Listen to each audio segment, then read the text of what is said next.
زبان سے بات وہ نکالو جو صحیح ہو، یہ نہیں کہ زبان جو ہے اس کو کھلی چھوٹ ہے، جو منہ میں آیا بک لو، جسے ہم کہتے ہیں پہلے تولو پھر بولو۔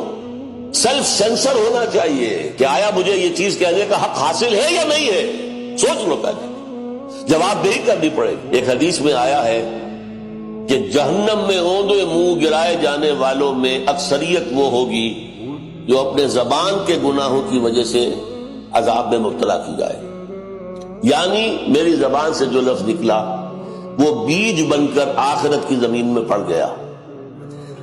اگر وہ اچھا لفظ تھا، ایک لہلہاتا ہوا پودا مجھے ملے گا، وہ پھول کا ہو پھل کا ہو، اور برا تھا تو جھاڑی ایک جو ہے، اس جھاڑی کے اندر جس میں کہ زہریلے کانٹے ہوں گے وہ کاٹنی پڑے گی۔